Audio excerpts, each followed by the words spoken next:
Hello, this is Hungry Man. We are rolling today, trying to make the most of my time, and I'm going to talk a little bit about my influences, what got me into making music in the first place, and how I got to where I am today. Where I am today is Dorset, England, and I have my own music studio at the end of my garden, which is purpose-built. It's close to passive house energy performance. I also work in eco building. I'm a passive house designer, and I work for a company which builds and refurbishes buildings to the passive house standard. So I'm passionate about passive house, passionate about eco building, buildings which don't use any more energy to keep themselves heated than they need to. So if we go right back to the start, my dad was a contemporary composer and a designer and creator of interactive installations. So from a very young age, I'd say from 8 years old, he was taking me along to installations and I was helping him to set them up, plugging things in, setting up stands, and setting up these installations that were called Soundspace, which used echolocation arranged on kind of an XY grid in a space, so that if you moved around inside the space, the echolocators would track your position. They would send that to a box. The box would then turn that into MIDI.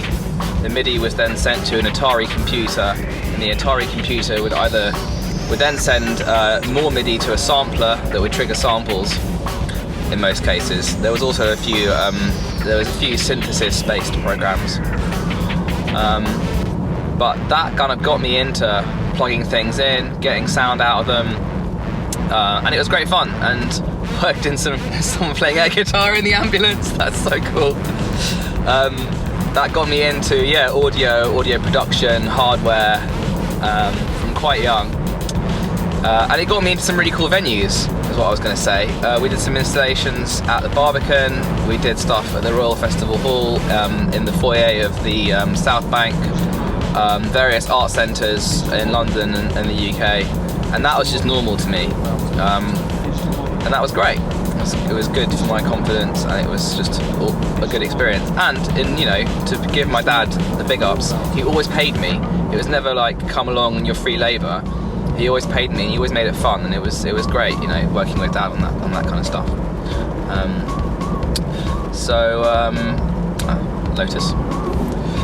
Now, so started quite young doing that. Played drums from a very young age.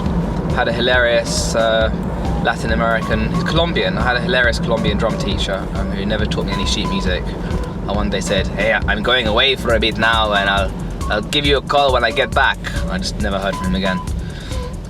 Then got into I played drums in a band at my school when I was 10 years old, with 3 teachers. We had like an after school club where it was teachers, and it was me and my friend Dan on the drums. That was also fun.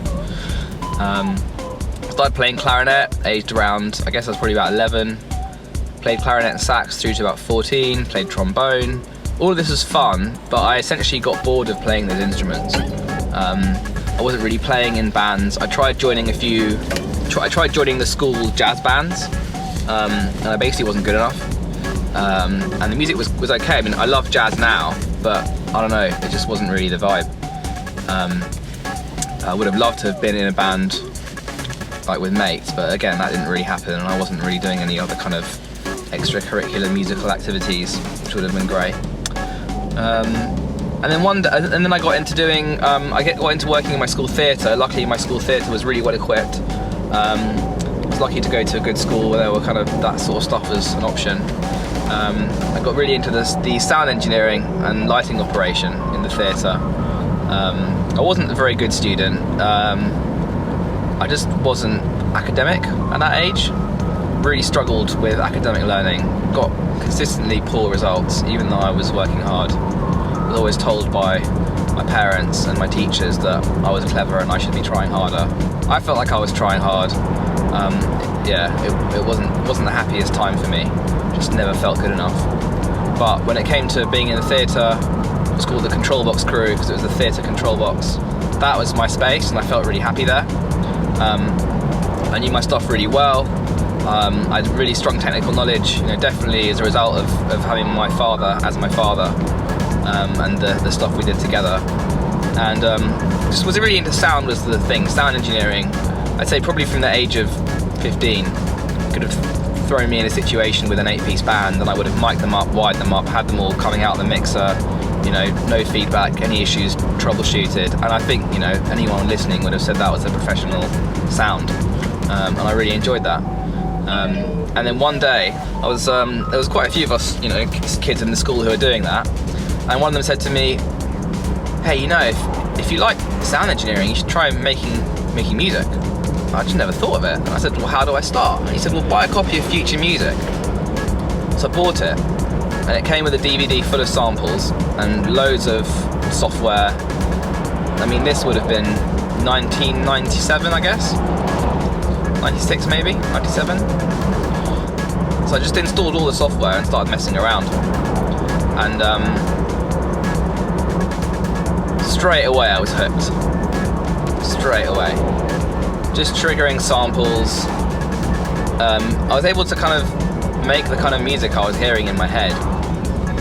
And at the time I was really heavily influenced by pirate radio, because London had a really rich offering of pirate radio stations. On any weekend, if you started at one end of the dial at like 87 FM and you tuned all the way through to like 106, 108, on the weekend you might find 30 stations, pirate stations. On a weekday, you might find anything from 2 to 5, depending on who was active. And then as it gets closer to the weekend, you might end up finding 10 or so. I just loved it. I kind of grew up listening to Radio 1, which back then it wasn't so commercial as it is now, but it was still very rock and indie. Today it's more like pop, dance, commercial hip-hop, vocoders everywhere. Back then it was very much like indie rock. It was a lot whiter sounding. And I got really bored. And I got really bored of hearing playlists all the time. And I'm someone that I always had music on when I was working, and when I was doing my homework I always had music on. And I'd get bored of hearing the same tunes over and over again. And I started just searching around. And pirate stations, man. Rude FM, Rude Awakening. I couldn't pick up Cool FM. That was just where I lived. I just never ever had any signal for Cool FM, which is a shame. But those are like the main stations. Origin is still going today. Awesome station. One of the ones I can remember. But there were loads. And so they were a huge influence, because suddenly I was listening to DJs who were passionate about music, and they'd chosen the music, right? You listen to like a mainstream station, it sounds like the DJ's chosen the music, but they haven't. They're just playing a playlist that a producer's chosen, or like that the playlist committee has chosen. But on a pirate station, the DJs have chosen the music, they're introducing them, sometimes they're playing their own tracks, and there was that renegade feel about it. You might be like listening to the show and suddenly it just cut out and they'd just be static, and they've just been raided, or that the DTI just found the transmitter on top of a tower block and taken it down. It was awesome, and there'd be shout outs for raves, and that's when I started going raving. So pirate music was a huge influence. I was listening to drum and bass, garage, and reggae. Those were really floating my boat. At that time, I had no interest in house music at all. Just nothing. Anything with a 4/4 beat just really turned me off. Now, quite into house music, producing a lot of bassline, EDM, and kind of shamanic electronica. And the other huge influence on me around the same time, actually starting when I was 10 years old, was Notting Hill Carnival, which I absolutely love. Happens bank holiday weekend every August, and for me the ethos of a free party, free for everyone, no age limit, no dress code, no restrictions at all. There's sound systems on the street, you turn up and you can enjoy. And for me that was the essence of freedom. And I remember going with my parents probably when I was 8, and they took us, I think it was like we went like on an afternoon on a Saturday, and it was chilled, and there wasn't too much happening yet, and I was piqued, my interest was piqued by these huge massive boxes stacked up on the street, that I was looking at them and thinking, these things are massive, like, are these staying here, or are they only here for the weekend, and who's carried them here and what do they do? And then I started going with my mates when I was 15, probably 14, 15, was the first time I started basically ringing around all my friends and saying, hey, do you want to come to Notting Hill Carnival? Oh no, it's too far away. Oh no, it's dangerous. Oh, it's this. Oh, it's that. So I was really struggling to like round up enough people to like have a crew, because it's good to have a crew. Like going to Carnival, I'd say don't go on your own, go with at least one person, because it can be dangerous. You've really got to have your wits about you. There's a lot of like big gangs of people who they're there to have a good time, but they don't really care if it's at the expense of others or not. And you probably will see a fight or two. Not necessarily anything too brutal, just people kind of getting a bit on top of themselves. Maybe being a bit mashed and not being careful. I'm not trying to put a downer on it, but it is the reality that any kind of event like that in a city like London, you know, all the kind of, everyone's out. Everyone local, they're all out and they're all together in big groups, and it can get pretty rowdy. But I've gone to Carnival at least 15 times and nothing bad has ever happened to me.